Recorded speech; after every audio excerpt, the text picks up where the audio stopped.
जी जरा एक मिनट बस सबका सम्मान करवा दिया जाए। बिल्कुल बिल्कुल बिल्कुल भाई, ये भी महान भूतिया है यूट्यूब पर अपनी छवि बनाई हुई है। तुरंत जल्दी कीजिए, नहीं तो सब लोग चले जाएंगे तो हम लोग सुनाएंगे किसको। हाँ, ये है सालू और ये है अर्चना।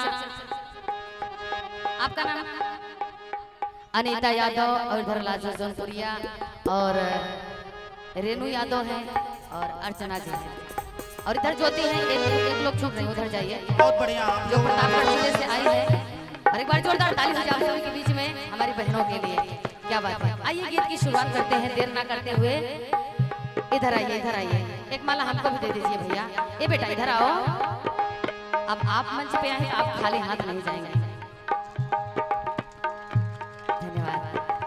और कहना क्या कि चैतन निकाला गए, अरे कुंवार निकला गए,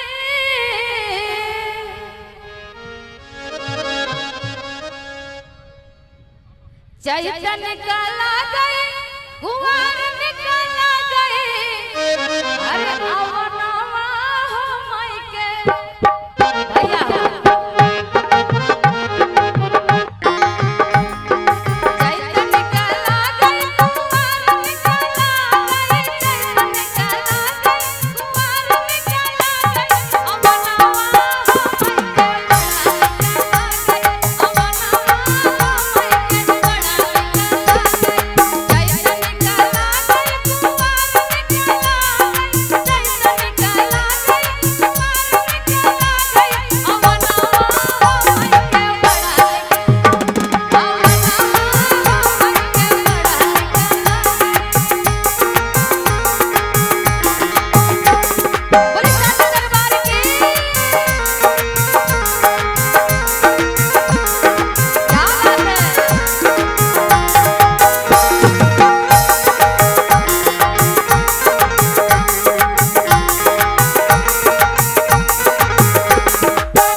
सही निहारत बा भक्त और कहत बा एक एक श्रृंगार के वर्णन गीत के माध्यम से करत बा और कहत बा का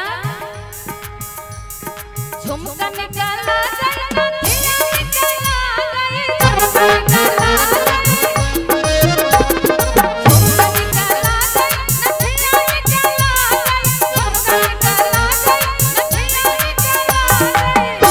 भैया अब ऐसे नहीं।